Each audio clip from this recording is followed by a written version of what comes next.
we're now in E flat. Right, so now what we want is a D7 shape, but in the key of E flat. So what we've got is B flat, C sharp, and a G. Slide up, slide up.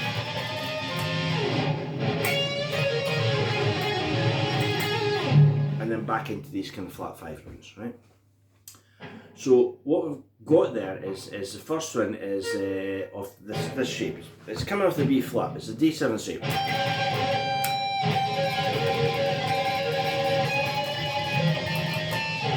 That slide up, right? And then, as I say, we're back into the main stair. Like that. Which fits in with it.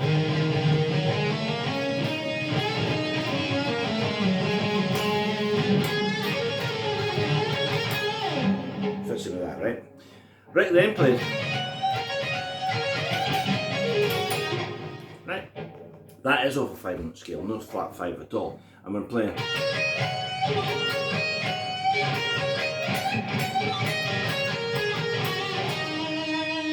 Right, the F sharp slightly, bent slightly sharp. And pick it.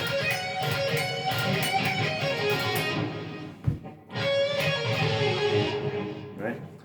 And at this point, everyone stops playing, allowing Rick to go. Now, there's a funny choice of notes here. He's doing this big play. And you hear him play an A flat and an F sharp over that bit. But what we're really trying to do is to get from to climb up the E flat scale. This is much more difficult because, you know, we're in a, it's not an unfriendly key, but it's certainly not very welcoming. So, everyone stop playing. Right, playing that bit. And then up again, and Rick plays it. Now slowed down that is. Up till then it was just 5 notes.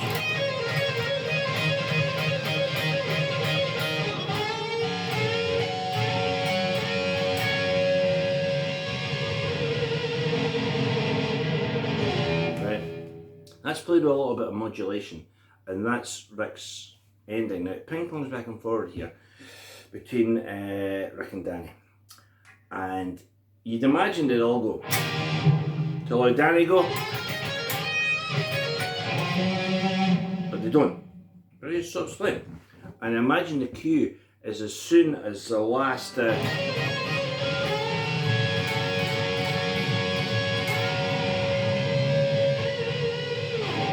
As soon as that fades out, so that Danny is going to overwhelm him with his volume, he comes in with, right, which I covered in another video. Now, sometimes on the live album, instead of doing that big, that's climb, Rick goes.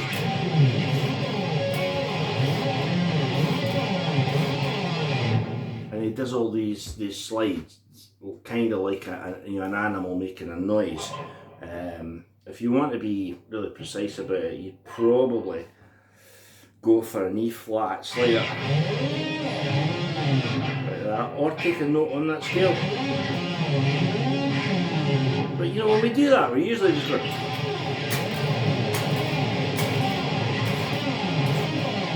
You know, just try and make as much noise as is humanly possible. So we don't get too hung up on the pitches and that bit. But then we get that. Into that bit. And then Danny's bit, which ends on. Everyone stops. And Rick plays his second unaccompanied solo. And that varies, but the one I like is.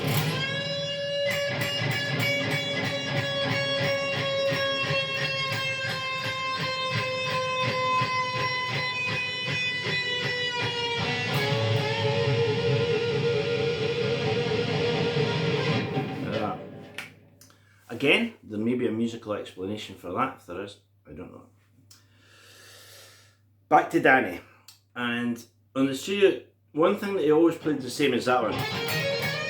Right, it's fantastic. It's probably my favourite bit of standalone guitar in the history of standalone guitar. The second time on the studio album, he plays a climb that's going from the C flat, looking for an F sharp. So,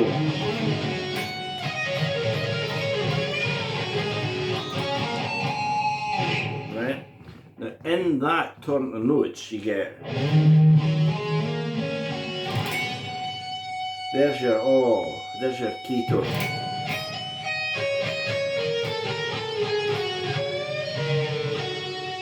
A little bit of Hendrix.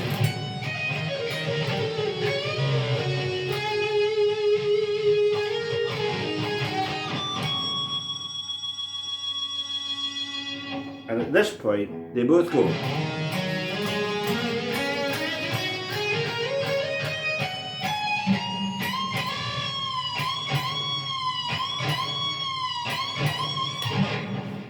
And play that bit. So that is just of a 5-note scale.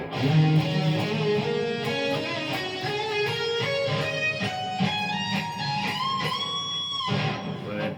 You pull the note sharp every time just to make it a little more discordant than it already is. It then goes into that note. That note is actually this one, which is a C, and they play. So.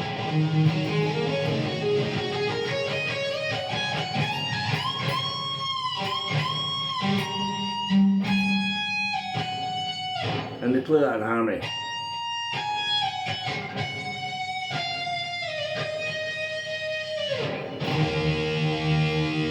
And then that bit is different, was different every time they play it. So I think that is the main thrust of the solos. If you want one bit that's going to, like, I don't know, keep you, not to fall back on, but that what do we need?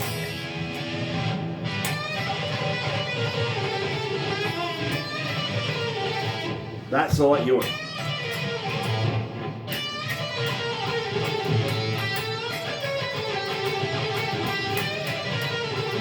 Right, so that's it. If you want to throw in a little bit, Danny, so you double up on one of life. So,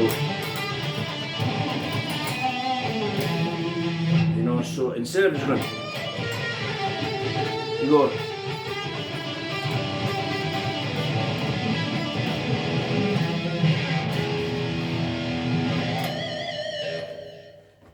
And that's it. I mean, that bit I just played at the end, that's just like a kind of rock and roll frenzy. But if you know, that is the lick I would say, have that in your pocket. The flat 5 run, bend flat 7th.